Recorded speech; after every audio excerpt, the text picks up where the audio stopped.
Happy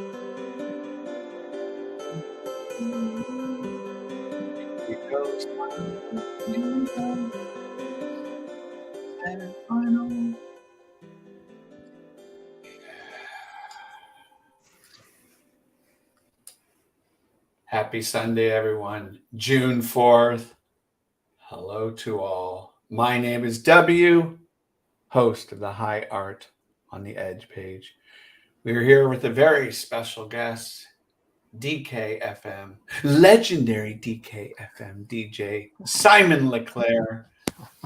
We're back for another discussion of some great vinyl picks that he's going to share with you all, including some memorabilia as well. We're also going to talk about a top 50 shoegaze album and have a discussion about what we thought of these tracks on this album that is quite abrasive at times, noisy, very experimental. Mm-hmm. And we'll get into that later. But I want to start with this. Let me read this to you all.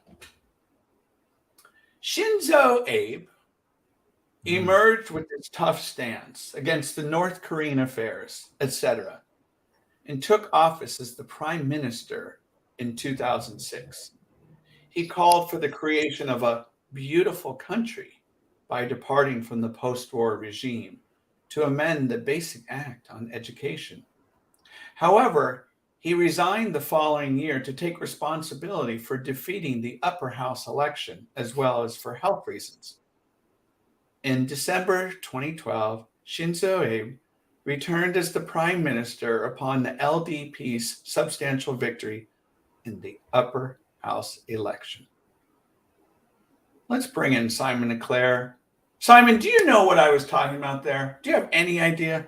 Yeah, because I read the same thing related to the album that you did.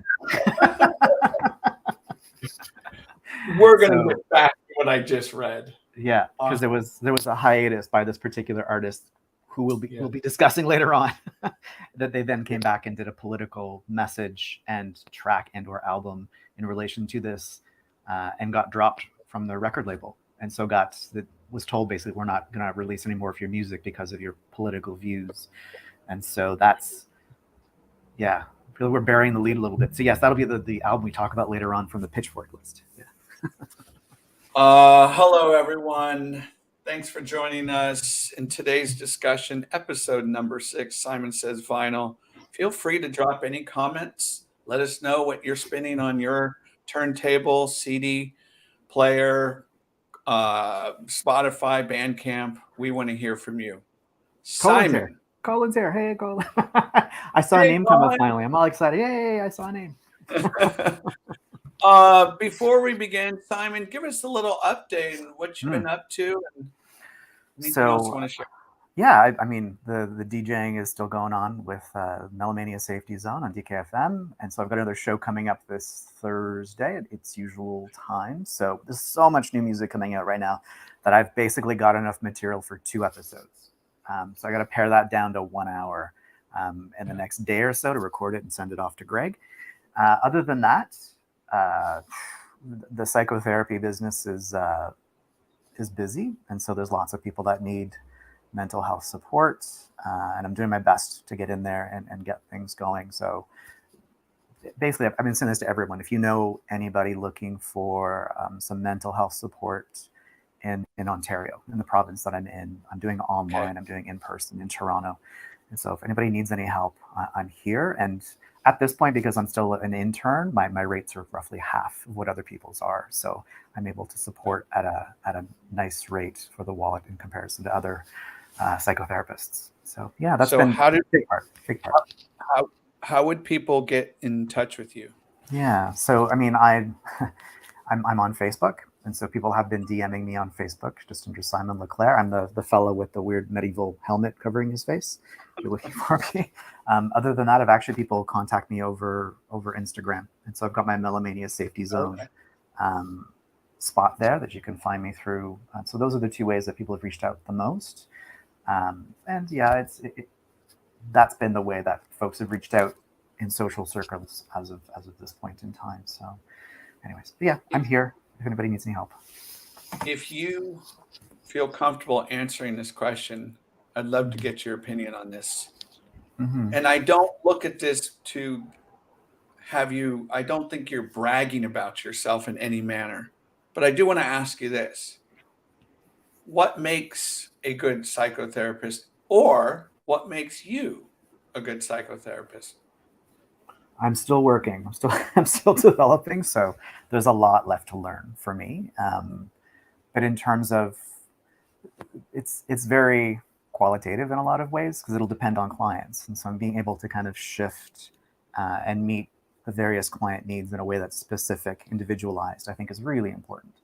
And so far, what I've learned from my supervisor and from others is just to really listen and figure out where the gaps are, where you can act as a bridge, where you can sort of foster development for folks and allow them to be empowered by the experience. So create a space for them to share that they can build trust with you, and then from there help them with patterns, help them with important nodes in their lives that they need to sort of process and work through. What do you mean by patterns? Well, we all kind of have patterns in our lives that we may or may not be fully aware of. And so in pulling out narratives, I do a lot of narrative therapy constructs. It's sort of an approach where we basically co-create a narrative with the client, and from that start to distill and pull out themes and patterns from people's lives to then dig deeper and sort of work on those things moving forward. Yeah. When you're working with, and the last question here, when you're working with a client and you're really delving deep into the interior and figuring out these nodes and patterns and all that, Mm-hmm. sometimes when you walk away after that session, does it spark something in you about your own patterns, about your own behaviors? Absolutely. Okay. I think that's part of the joy of this profession, is that you're there for the client first and foremost, but you're part of the experience. You're sitting next to them as they go through things, as they remember things, as they notice things. It's like I get to be sort of an intimate passenger in people's lives. And I mean, that's the honor. People always talk about the honor of this profession. And that really, I didn't fully understand the feeling. And after my first couple of sessions, I'm like, okay, this is a new feeling. I've never had this before, in terms of experiencing the honor and the trust that people sort of display in this dynamic. And it's incredible. It's quite incredible. Do you ever use music as a vehicle, as a means of reaching and connecting to your clients? I will be. It's one of those things where I'm building relationships at this point. And so some have mentioned the love of music. And I have a supervisor that I'll be contacting soon who's actually a music therapist. And so I've asked her to sort of instruct me on how to integrate music effectively so that it's an effective tool within the therapeutic environment. And so not yet, but hopefully in the next month or two, I'll be integrating a bit of music into the therapeutic experience with people that appreciate and sort of resonate with that approach. Yeah. I'm sure. Yeah. Speaking of music, yeah, I believe you've got some goodies to share with us. And I'm just going to sit back and listen to you talk about some vinyl picks. You got it. No problem. I can handle this. All right. So I'll start with a couple of new releases. So I like to start with the stuff that's come out recently that I really, really love. And so the first one is this record, so this is the Midwife Viva Melancholia record, Orb Weaving. So yeah, I've been following, Midwife is well known. Well, in the slowcore kind of circles, Midwife is well known. And hey, Chris. And so I love Midwife, but I love Viva Melancholia even more. Amazing artist from Kentucky. I think now living up in like the Pittsburgh area. I saw that Angel had moved. So her name's Angel Diaz. Incredible artist. There's a Viva Melancholia album that's only digital that came out, I think, about 4 years ago, 3-4 years ago, which was one of my favorite albums of that year. Never got like a vinyl pressing, but incredible stuff. So I highly recommend people check out the back catalog for Viva Melancholia for Angel Diaz. This record is just haunting, like absolutely bloody haunting. And so you just kind of get that tingling sensation of emotional catharsis and sadness with little glimmers of hope here and there. And it's just, yeah, it's breathtaking. The first time I listened to it, you just feel emotional listening to it. And it seemed apt. I got this variant, which they refer to as like the bone.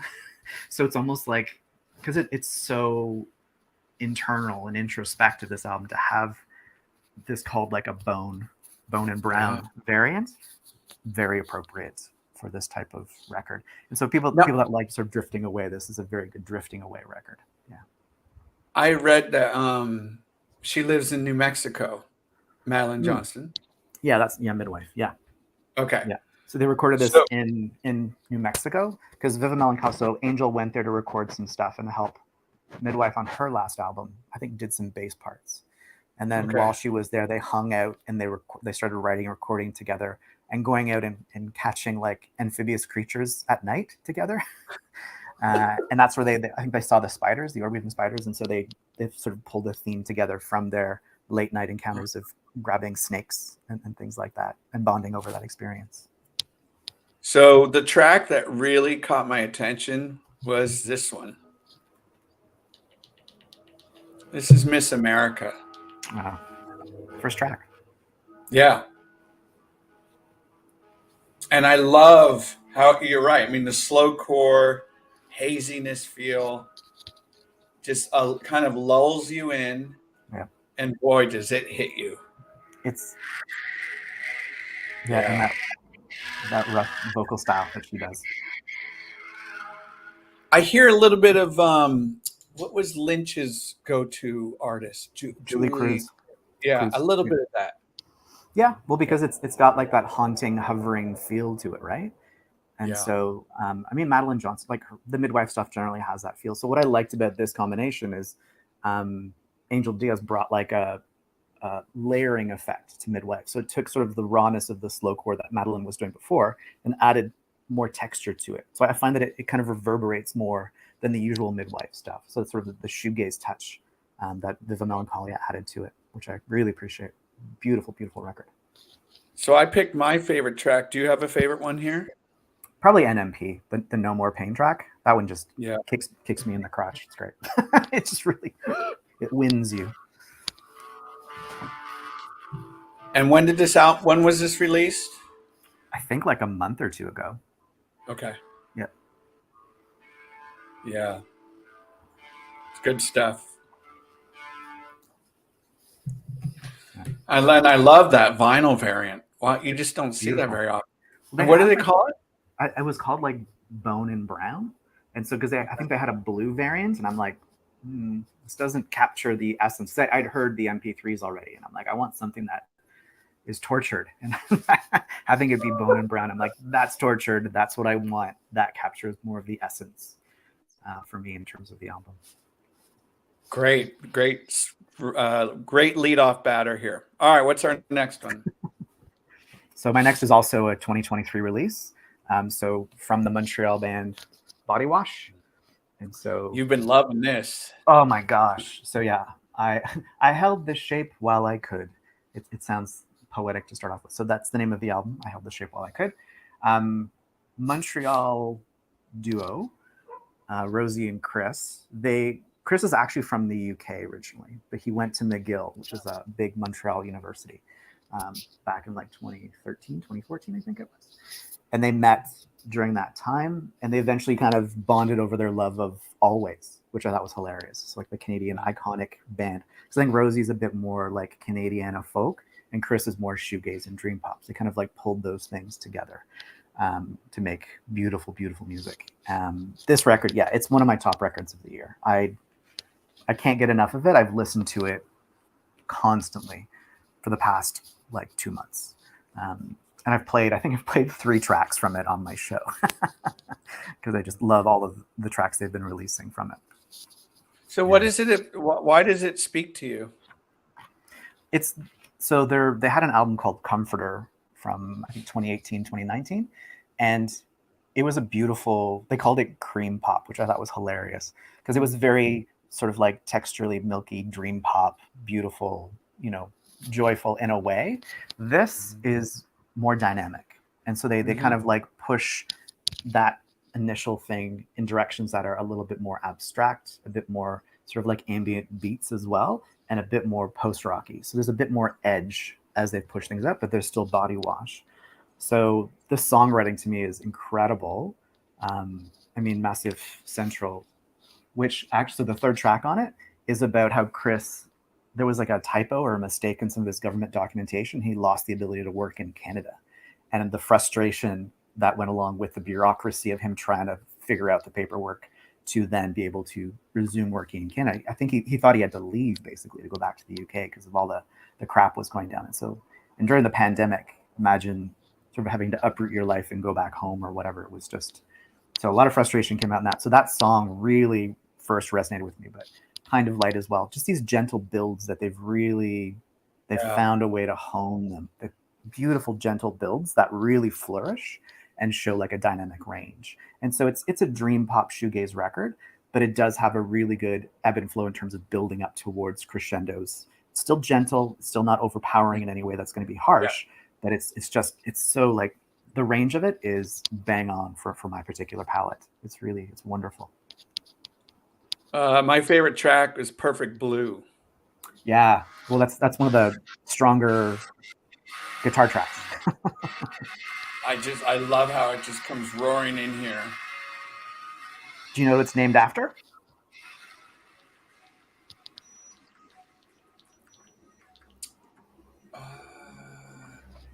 No. It's an anime movie that they both love. And actually, I love it too. So that's why I was like, ooh, I wonder if this is named after the movie. And sure enough, it's named after the anime movie. This is why I love talking to you. I mean, you're just, the guys are great little nuggets like that. Your favorite track? It's great. I will. See, for me, it keeps changing. So, because I find that certain days I'm more into Massive Central. Kind of Light is that was their first single. And it hasn't grown old on me at all. It's such a beautiful, beautiful build on that track. So I feel like the end of the day, Kind of Light is still going to be my favorite song from the album. Yeah. Now, did Simon Sky have anything to do with the mastering on this? No, I don't think so. He's everywhere. It's a good question to ask. It's like you look for either Mark Gardner or Simon Scott. Yeah, exactly. You're sort of like, one of these two guys must be involved somewhere in this, right? But you know what? You never know. Maybe I missed that somewhere. Yeah, no, this is so you think this is going to be a top fiver for you of the year? Oh, absolutely. Without a doubt. This is already top. This and the Flying Colors record are my two favorites so far this year. And there's something in Canada called the Polaris Prize. Have I talked about that before? No. So there's the Polaris. It's kind of like the Mercury Prize from the UK, which you probably know, right? So we have the Polaris in Canada, which honors Canadian artists and musicians, right? And so like Zoom Gaidawin was a finalist, shortlisted last year, the year before. And I really want Body Wash to get on the Polaris list this year and be shortlisted because this album deserves the attention. It really, really does. Yeah. Is the album, I can't remember if you showed it, is it just a standard black or what is that? Oh, actually, I've got the clear. I've got the clear variant, and I always feel I always feel funny about taking, because I take a lot of photos of my vinyl on my turntable. Now, whenever I get a clear record, I put it on my turntable, and I have a really funky slip mat that creates designs. So people always see my photos and go, "Whoa, that vinyl is crazy!" And it's like, no, that's my slip mat. So every time I've got clear vinyl, I feel like I'm basically faking people out, lying to them with the slip mat that I've got. But it's a beautiful clear vinyl that I appreciate them sending to me. Gorgeous. Man, yeah, that's a good one. Body Wash. And it looks like some people are chiming in here. We have Vishala. Hey, how's it going? Here, Velux. Chris is here. Hello, Chris.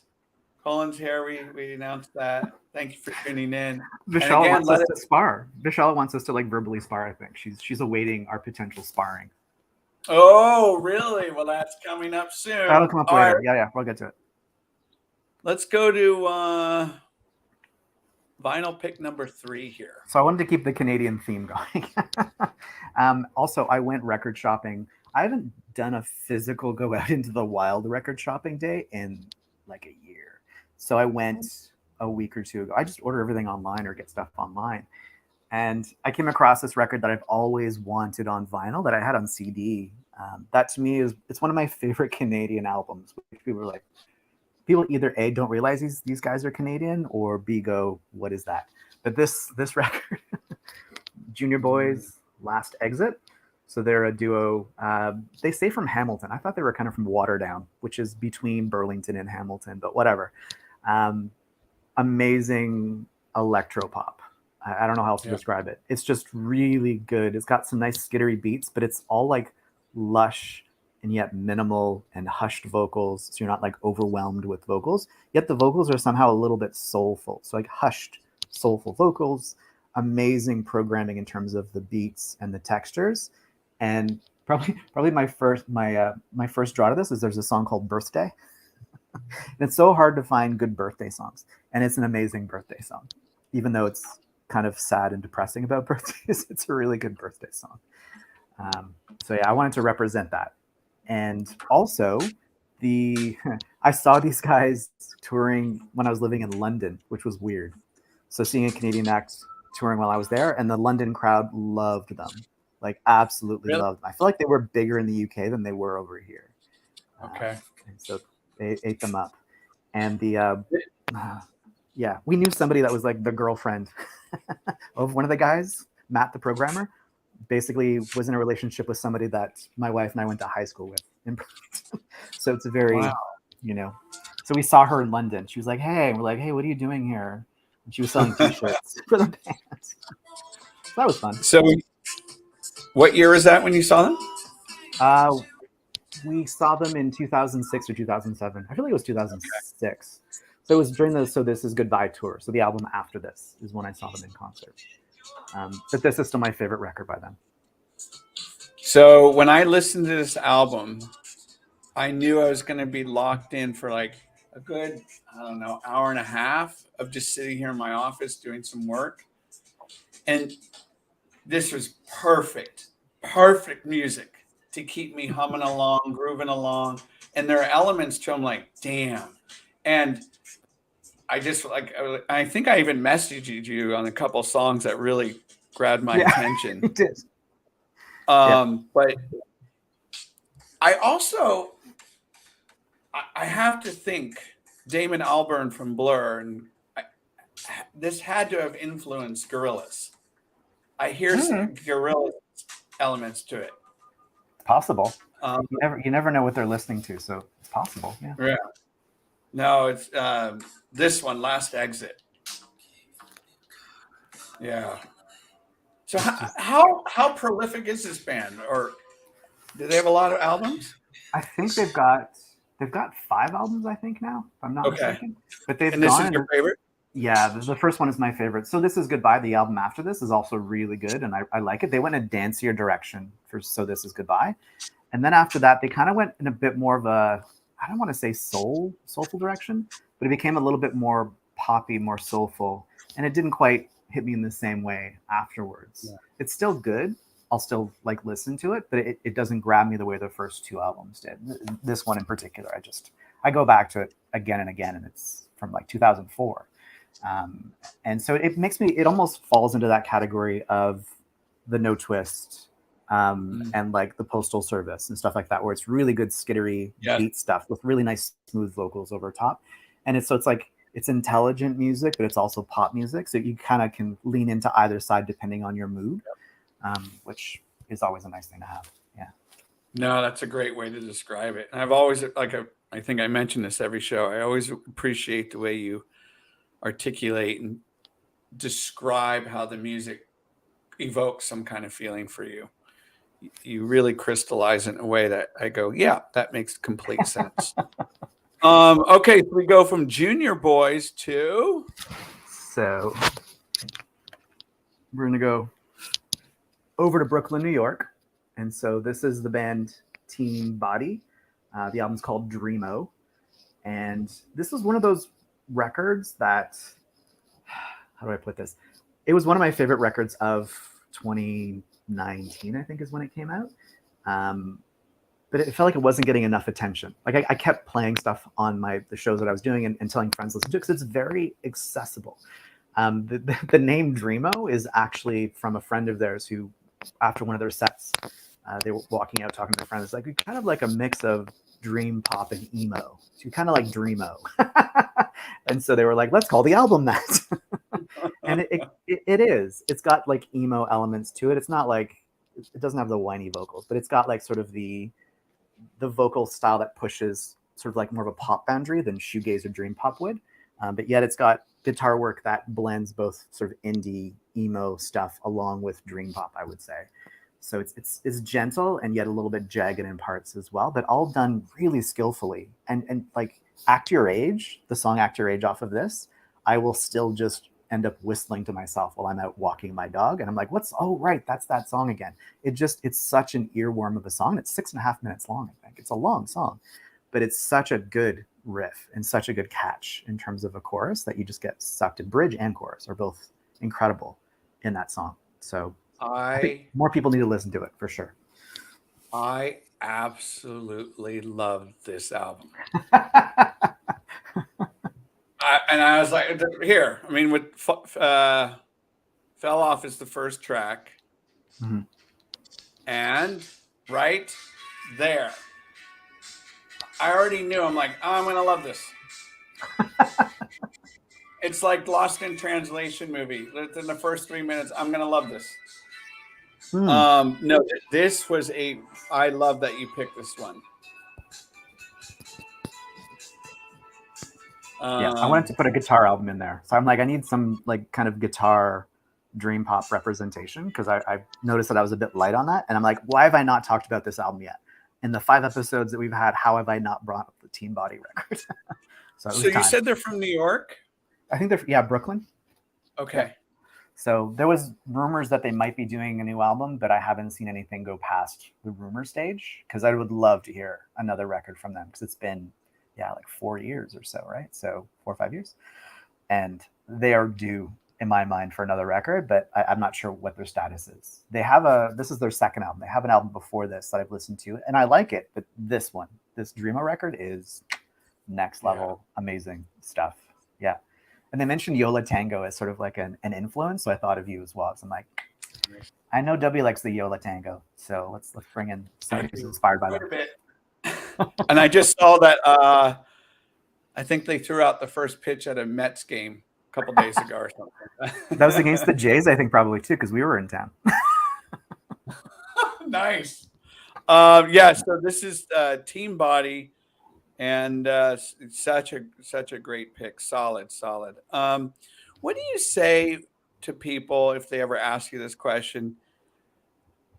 Dream pop, shoegaze, it all just kind of sounds the same. Like, what do you say to that? Like, you mean between different bands and stuff like that, or? Yeah, and they're just going this snotty kind of tone. Like, don't you get tired of this music? It all kind of sounds the same. But it's so funny because I don't. If people think that, I'm okay with it. You're allowed to have your opinion. If it all sounds the same to you and it's kind of muddied and it's not your thing, cool. There's other stuff that could be your thing instead. So it doesn't bother me because I think about the different genres I've gone through as well. So like early on, listening to jazz all sounded the same. But then when I got into jazz, then it started sounding different. Same with metal. Got into metal for a while. And you're like, metal sounds the same. It's all the same kind of thing. And then you get into, you're like, actually, there's more variation. So to me, people will generally look meta, like at a genre. If they don't know about it, if they're not really immersed in it, it will sound similar-ish to them compared to somebody who is really into it, who kind of like picks out the little differences here and there. I think that's part of art. It's just sort of like the diving in for appreciation of art requires more focus, more attention, more like adoration and love for it. Then you can start to separate things and hear, sort of delineations of subgenres or influences, etc. And that's fine. Because people have often told me, they're like, yeah, well, because I've got lots of friends that are not into shoegaze and dream pop, which is totally fine. It's okay. Yeah. So I'll put stuff on when they're over. and they'll be like, "Oh, like what album is this?" I'm like, "It's a mix." So it's not one album because it'll just sound like a similar artist, and I'm like, "No, dude, it's a mix of different artists, and that's cool. That's okay." Yeah. I actually don't know the answer to this question. Were you ever into like synth pop, new Uh, wave? a little bit, but Okay. more so like later on. So I Okay. wasn't like I had a bit of a Depeche Mode phase, I would Uh, say, but only towards like Music for the Masses and Violator, so towards like the later '80s. But uh-huh. even that wasn't wholeheartedly, to be honest. It was like I liked them. I think I had a couple of their CDs, but Yeah. I never went through like a hardcore synth pop phase. Yet I find that I'm drawn to dreamy synth pop, like stuff that has like layers to it and textures. That's sort of synth poppy that they're doing now. Because actually, like I'm going to see Searskew tomorrow night, along with Frankie Rose, and then on Thursday I'm going to see Nabiha Iqbal, who's like the Ninja Tune artist who does like dream and techno stuff. Okay. So there's Nice. lots of good new stuff that I like blending genres. I like it when people Yeah. bring in sort of a new take on things that still fits Yeah. the mold but adds sort of like a feather to it or variant to it that kind of makes it a little bit unique. Yeah. Yeah. I wasn't sure. Like, I was thinking, like, did he ever listen to like Howard Jones, Thompson Twins, For early karaoke, absolutely. 80s, I was just Tears for singing along in the Fears? car. It's the car radio songs, right? Like, Yeah. I love that stuff. Um, okay. The cheese, we call it the 80s cheese. I call it the 80s karaoke. I Fair think because enough. I tend to do a little bit too much George Michael when we go out to do karaoke. So Is this on YouTube? Has anyone no, captured this it's in a private karaoke room with my friends. Nothing's What do you mean? private. You know that. I'm pretty sure we're all too old to film ourselves doing karaoke. Good. All right. What's next here? So this is the last one of the vinyl picks, and Okay. so this is Amp. This is Stenorette. Amp, the UK project. So there's Richard. He calls himself Richard Amp. I think he's a different last name. I can't remember what it is, like Richard Walters or something like that. Anyways, so this is their. I always joke. This is their pop record. And if you listen to it, be like, wait a second, that's their pop record? Because they generally do a lot of ambient, droney noise stuff. And this was their kind of like foray into shorter songs with sort of semi-pop structures that still kind of meandered. And it's on Cranky Records. So if anybody knows Cranky Records, they know what I mean when I say this is a pop record on Cranky Records. So grain of salt, grain of salt. But the reason I chose this is is sort of one of those bands that I feel like musicians who are in sort of the drone scene, the ambient scene, reflect back a lot on the Amp work because it's very, very influential. And also, when I looked at the artists, because it's Richard, but then he brings in other artists, and so there's people from Flying Saucer Attack, Third Eye Foundation, Loop.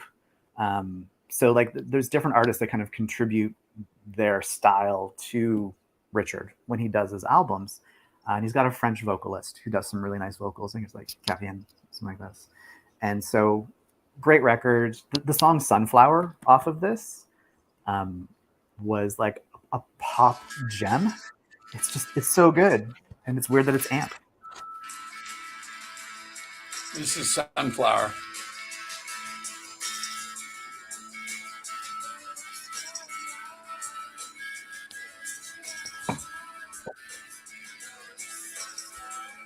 And I think this is another one I messaged you. Zoe was a great song too. All right. Yeah, Zoe's great too.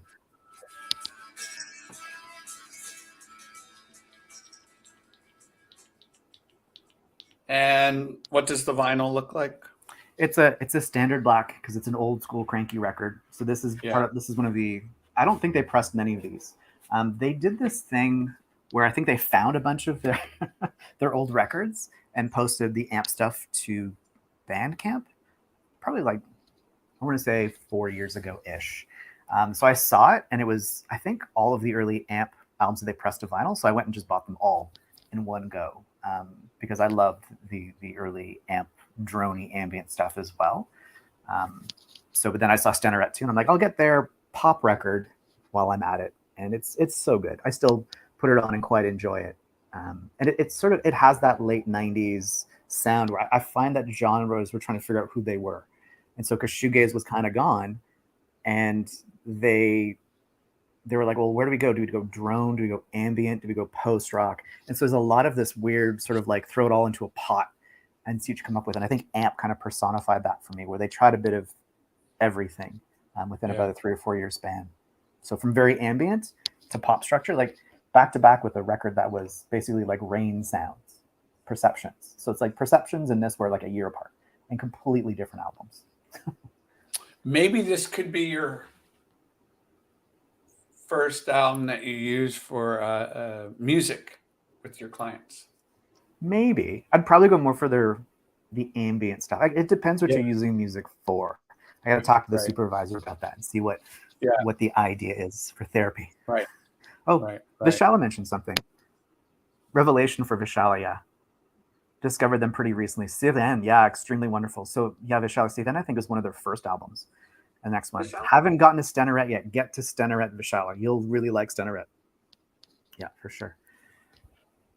Oh, no. See, now I can see her name. Got it. You never know with Facebook. So I have to, before we move into the memorabilia part of this conversation, how often do you sell vinyl or your CDs back? Well, nobody buys CDs anymore really up here. So that's, for now, maybe there'll be like a resurgence in the next 10 years, and then I'll try to take advantage and sell some. As far as vinyl, I try to sort of sell off stuff once a year.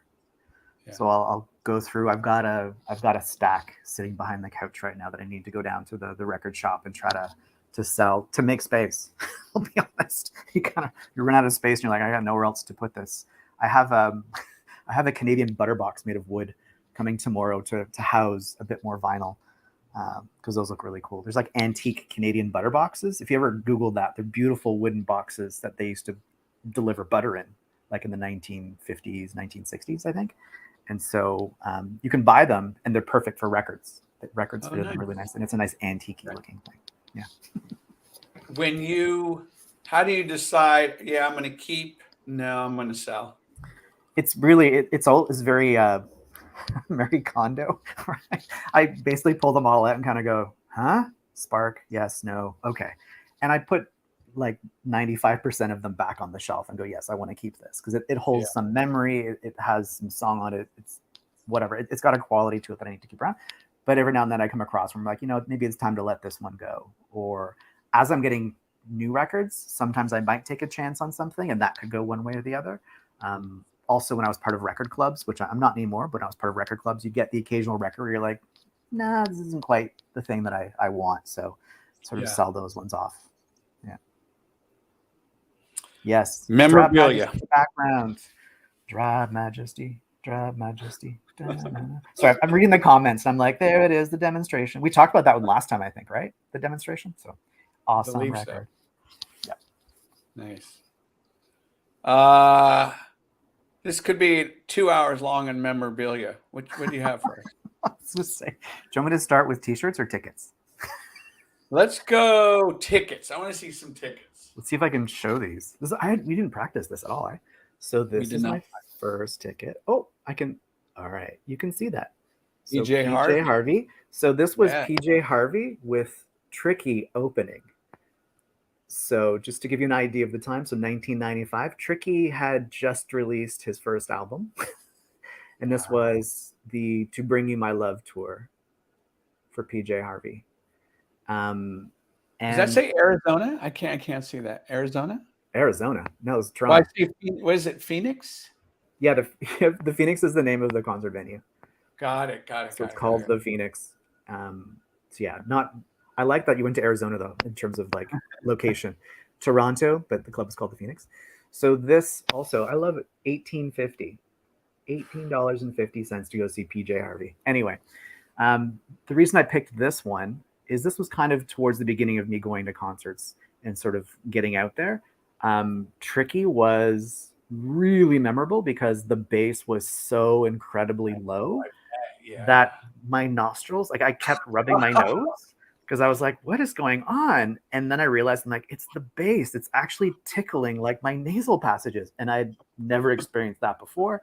And it was very weird. And apparently I carried that in my memory bank until now, many, many years later. But she was also just incredible. The stage presence, the performer, the exuberance. And the Phoenix is kind of like a medium-sized venue. So you could be up there and see her. It's the same spot that I saw the Verve when they were doing a Northern Soul, the same venue for that. So. Oh, our friends, the Verve. Yes, our friends, the Verve.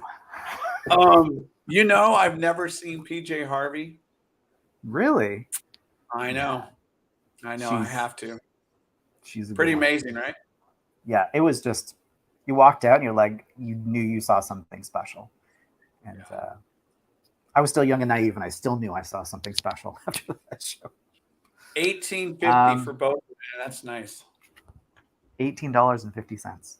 All right, you ready? So the first two tickets I chose was because of the opener / headliner being kind of like a fun combination. So this is the other one I chose. I think from the same year. Yeah, same year.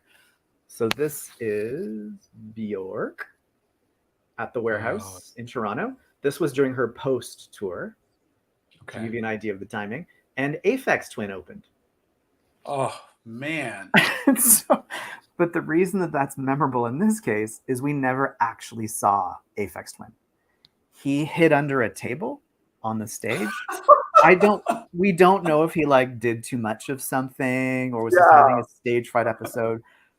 But we just saw like hands. So you'd see hands come up and do stuff and then kind of retreat and then do it again. And you're like, it could be anybody. It doesn't matter. It could be any person doing that. But they're like, no, it's Aphex Twin. And it was an amazing set. It was the first time I went to kind of like a dancier kind of show because the post record was very dancey. So it was kind of like a mini rave party at the Warehouse for that one. A lot of dancing around. And I was not used to dancing at shows because I was still kind of an indie kid at heart at that point. So I did my best. That's another artist I haven't yet to see. Well, actually, I saw the Sugar Cubes, but I haven't seen Bjork. Wow. Yeah. When did you see the Sugar Cubes? That would have been a long time ago then. 92. Yeah. And I think I mentioned this story that halfway during their set, this was a show in San Francisco. All of a sudden, boom, all the electricity went out. Power down, pitch black. This is when people had their lighters, no cell Yeah. And we didn't know what the hell was going on. 35 minutes later, they queued everything right up, right where they left off. I mean, it's perfect. Like, were they mid-song? Yeah. Were they mid-songs? That would be awesome. Oh, no way. Okay, that's... Yeah. Yeah, that you sort of like go, yes, that was... And that happened with Luna. I saw Luna, too. And they were doing Fuzzy Wuzzy. You know the song from Pup Tent? Oh, yeah. Yep, the best song on Pup Tent. All of a sudden, the power went out. And everyone's, barking and going, what the hell's going on? And then Dean and Britta and Sean and all just got right back on after some time. And it's like it never even happened. They must prepare for it. That's a professional. But I heard these Bjork shows are pretty damn special. That post show was really good. It's weird because I'm not like a massive Bjork fan. I like Bjork, but I keep kind of going to see Bjork. I think I've seen Bjork 4 times now. And they're always really good shows because she chooses cool venues as well. And she puts on such a performance or has like an orchestra with her with throat singers. Or there's like she did a show on Toronto Island years back where there was fireworks happening.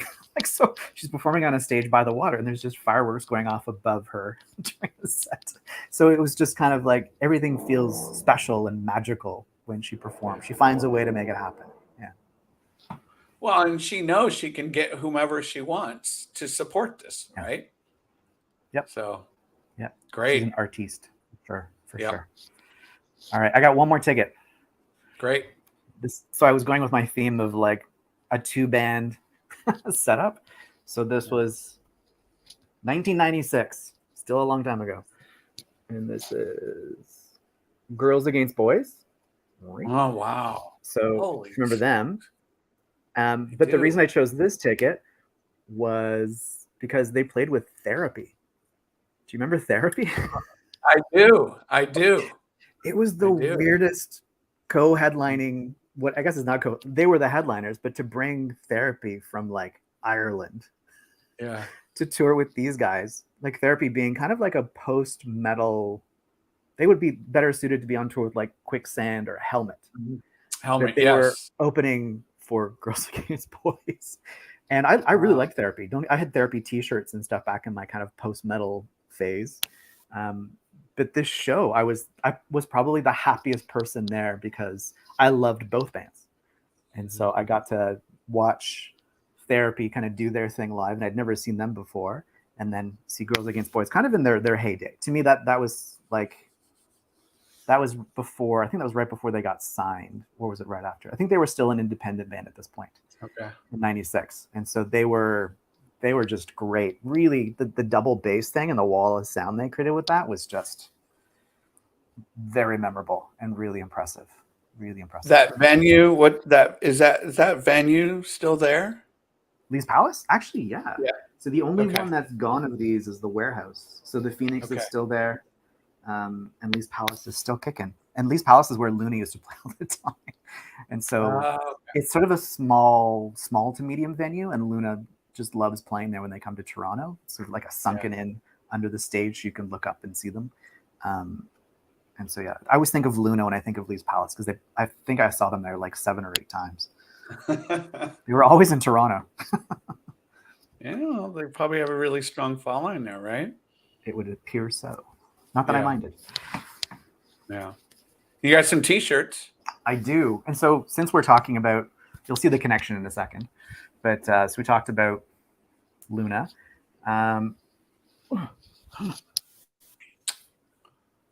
Dream Pop Stereo. Oh, nice. So this was my first time seeing Asobi Sexu, and it was actually in the UK. So this was in London. I can't remember the name of the venue at all. It was some basement venue in London, and Dean and Britta opened for Asobi Sexu. So story time. I'm putzing around before the show, and I'm at a record shop on like the high street, and I noticed I see Dean and Britta looking at records at an HMV. That's what it was. And so I walk over and I'm like, "Hey, you're playing tonight?" And they were like, yeah, we're playing tonight. I'm like, why are you record shopping here? You shouldn't be, like, you should go to Barrack Street. You're telling them where to go. So I was with my friend Layla. We went up front, chatted with them for like a minute or two, and then kind of like directed them towards Barrack Street. And we're like, okay, this is where you want to go record shopping. And I mean, it's Dean. He's cool about everything. So he was just like, thanks, appreciate it. And Britt was like, oh, appreciate it, thanks. And they were lovely to see. That was their like first, I think, release as Dean and Britta was for that particular tour. And then Asobi Sexu, this was at that time, that second album time when Thursday was kicking it. And so when they played Thursday, I lost your mind. I melted. I completely melted in this tiny little like London underground venue. I melted. I looked at my friend and I'm like, what is happening? I don't understand. And so I had to get a t-shirt. And I'm like, it's got Japanese on it, even better. So that shirt looks to be in very good condition. Really? Well, I guess the camera does it justice in some way. It's I pulled it out from a box in storage. So it's maybe I'm just showing you the good part. Don't look at the armpits. God. It's always the first spot to go, right? See, I had the good fortune of seeing them several months before they broke up. They played on, I think it was 4th of July in San Francisco. A place called the Bottom of the Hill. Tiny place. That's a great venue. I've heard of it from a lot of people. Some good stuff comes through there. And I was gobsmacked. And I was like, oh, I know I'm going to like this show. I forgot his name, the drummer. I was so impressed with his skills. Yeah. Like it floored. Yeah, I remember. I mean, he was hitting his mark. It was just amazing.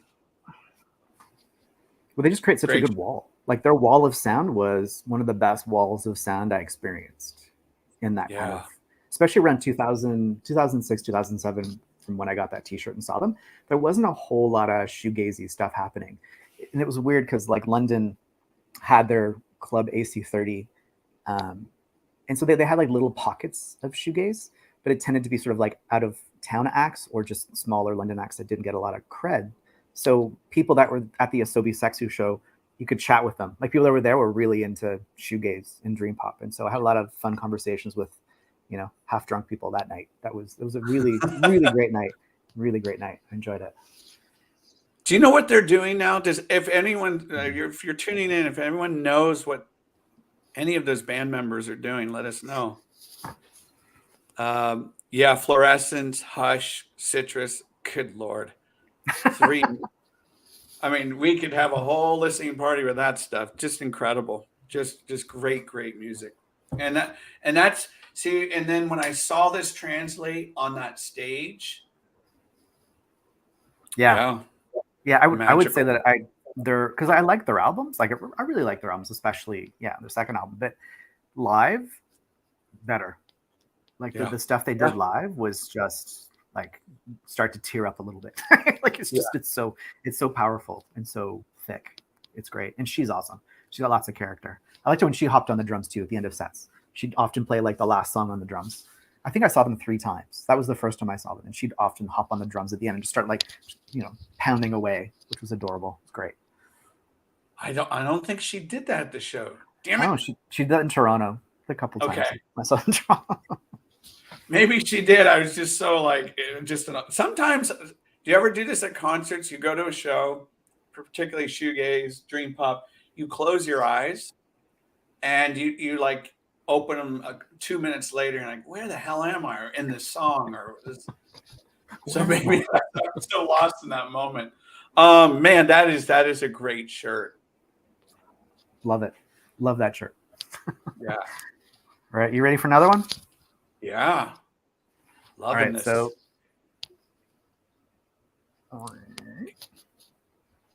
okay, got it. For some reason, do you know Jason? No. And your image is coming in and out, the feed on it. Okay, so go ahead. Tell us about Jason. So Jason Molina. You don't know Jason? You need to know Jason. Like as in I should research, and you should know. It's not really, Pitchfork top 50. No, but especially if you like Always, you should. Oh yeah. I suddenly got your attention. Very accessible, poppy dream pop. And so like a sugary coated, almost radio friendly dream pop. And she does sound engineering for other people as well. And so she's been around. She did like a collaboration with Pale Hound last year, and she's also done some other stuff. But she has her own albums that are incredible that you need to get on immediately. Maybe I'll show one of her records next time, so you can please. Yeah, she's really good. And so the reason I picked that shirt, 2 reasons, I guess. First is the first time I saw her when I got this shirt.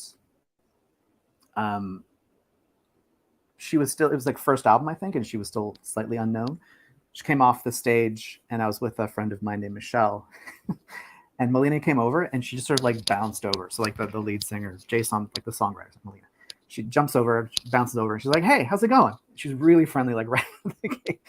And she's just like looking at us, and we're like, "That was amazing. Loved your set." She's like, "I love food. Where can I go eat in Toronto?" And so my friend Michelle, who's like a massive foodie, just basically gave her a list of places to go eat. It was so endearing and so genuine and no pretension and just awesome. I was like, this lover, really, really cool experience with an artist just bouncing off the stage and asking for food recommendations. Is she from the Bay Area? I don't remember. I feel like you did a review of it. Yeah. Okay. It's possible. Yeah, it's possible. I can't remember offhand. I'm pretty sure she's from California. Okay. Yeah. So the second reason I love her, there's so Molly from Always goes to indie shows in Toronto, so I'll see her every now and then. And she went to go see Jason. I think it was in 2019, December. I remember it precisely. I'd had one of the worst professional working days of my life. The school had formed a union and we were doing negotiations, and we'd ratified a contract that particular day. But I was so psychologically and emotionally drained. And thank goodness I had a JSOM concert to go to that night with my friend Derek. And so we went, and I basically just like gushed to like, I let it all out to Derek at a meal beforehand. And then I went and we saw Molly, and we're like, oh my God, it's Molly again. And then we stood and watched JSOM, and the soothing reverberations of that particular show were just the tonic that I needed in that situation. And so I left there feeling so much better, so refreshed, and not like a piece of shit, because I felt awful after those negotiations. Can you imagine if that you had a different experience at that show? Oh God. Instead, I'm thanking her and showing her T-shirt, going, "This was great. It was great." Oh, I'm excited to check that out. I feel like you have shared an album or two, maybe. I'm not sure. Can't remember. I'll have to go back to previous episodes. Sure. Any other shirt? One last shirt, and this one's for you, buddy.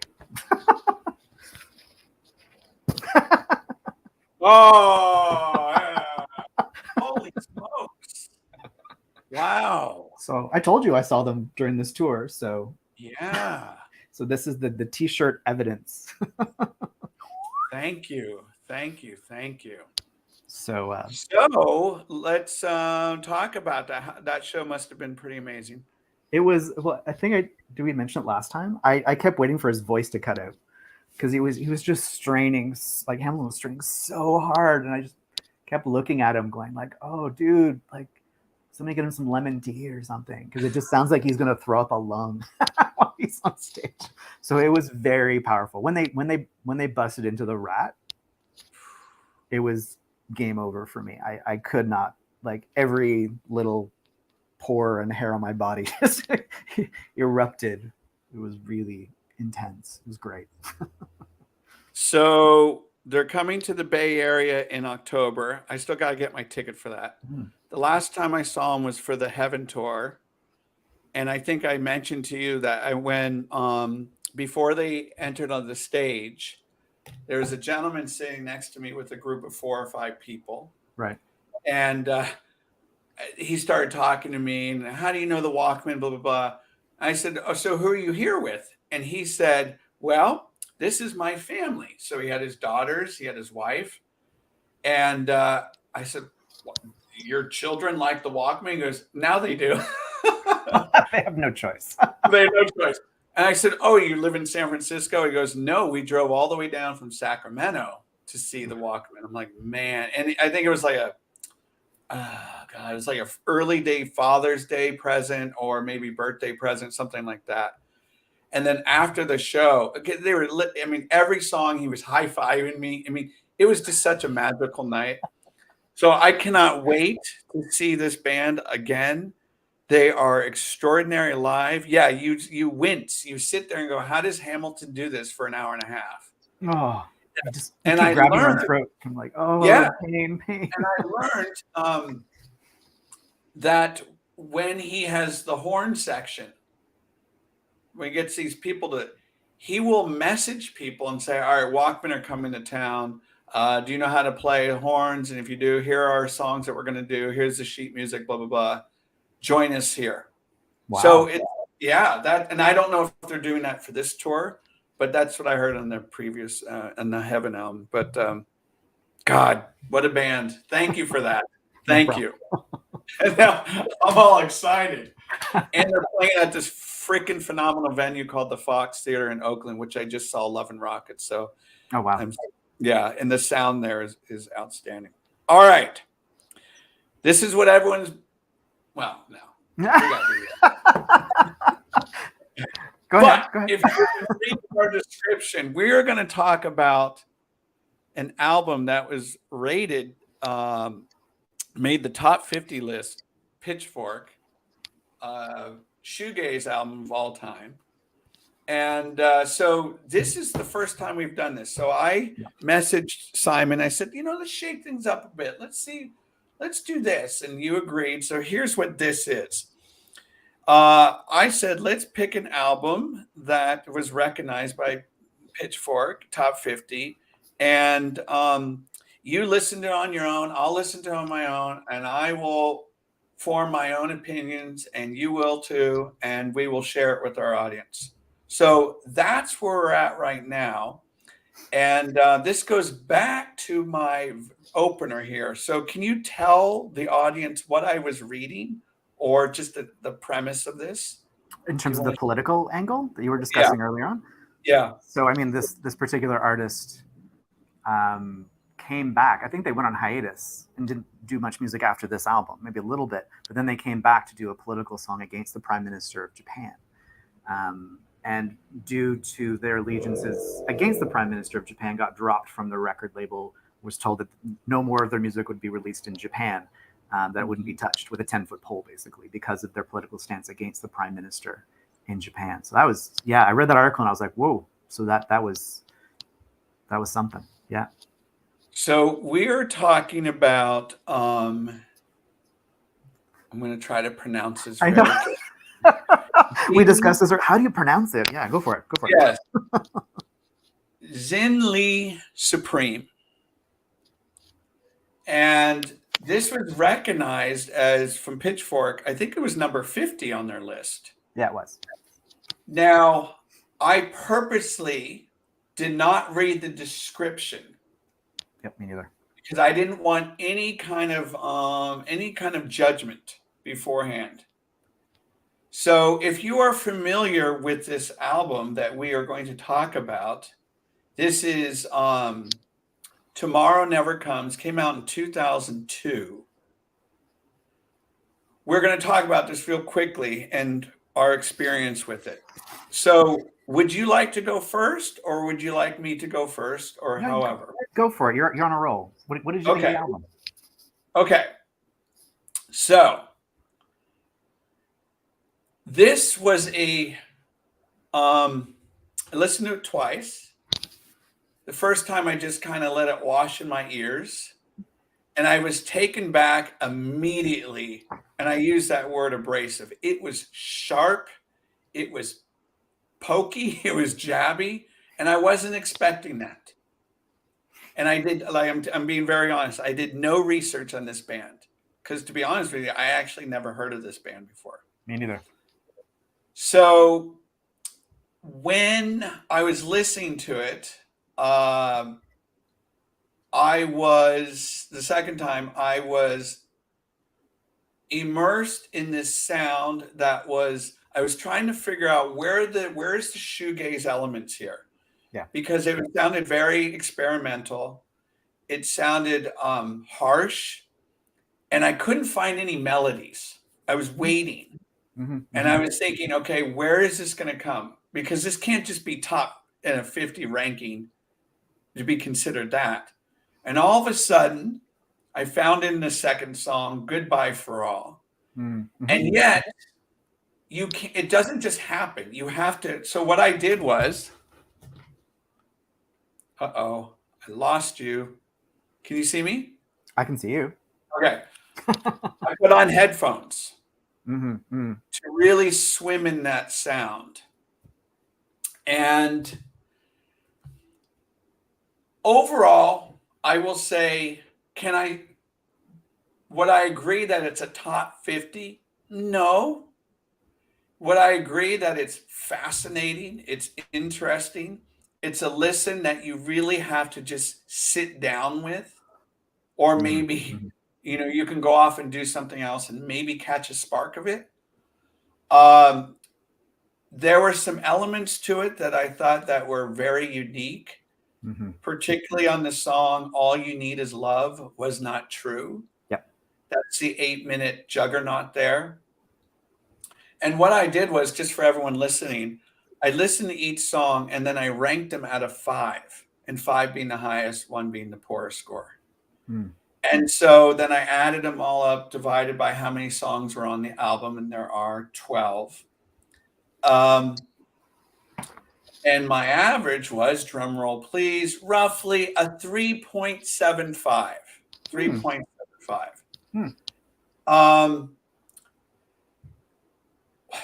I would say it's not an album I would put on immediately again. Mm-hmm. It takes a lot of concentration. I respect its work. And now, after reading kind of the messages behind these songs and where they're at as a band, maybe brings a little bit more muscle. Mm-hmm. So, 3 favorite tracks, as I mentioned. All You Need Is Love was not true. Mm-hmm. I'm not sure how to pronounce this. This is track number 8. Amaryllis, not track number 8. I loved. And then the last track, second last track, Fatal Sisters, Open Umbrella. If you have 12 minutes to spare, that song's crazy, utterly nutty. Yep. So solid B for me, if we're going to give it a grade. Solid B. You're such a teacher. I give you a number value and a letter grade. Fascinating, and I think it's a great lens into people really creating art. Yeah. And maybe they were giving a shit. I don't know these people. But it's like them just creating art for the sake of art and not worried about, how is this going to sound to people? Yeah, I mean, I think that they do think about what it's going to sound like to people within a subgenre, right? So I agree that this is not, this is not readily shoegaze or dream pop. Obviously, it's very experimental, and it actually brought me more back to Cranky, which is, I thought it was a nice tie-in for the amp, because some amp stuff sounds like this, like C of N, the one that Vishala mentioned, has elements that reminded me of this, where they're taking like abrasive noise and playing with it and shaping it and crafting it until it almost like drones itself out, and then they add another layer underneath. So there's really amazing musicianship in this that I think you can't deny in terms of appreciation. Is it a challenging record? Absolutely. But do you like drone? Do you like 1990s cranky record stuff? So I mean, there's like Flies in the Sun, there's early amp, this type of even Flying Saucer Attack and Third Eye Foundation that I've talked about. Like it's got those elements where you're kind of like, I know this is good, I know this is art, I need to sit with it a little bit and have it kind of do something to my brain, because it feels like it's kind of rewriting code. Very cerebral. Very cerebral. And so I actually listened to it with headphones the first time. Okay. And so I was doing that and sort of looking at some stuff, not doing anything too heavy, so that I could kind of occasionally sit back and kind of think about what was going on musically, and pick out the layers. They give you loads of layers to play with cerebrally, so you can go in there and really go, oh, what's happening with this sound? Oh, it's doing this.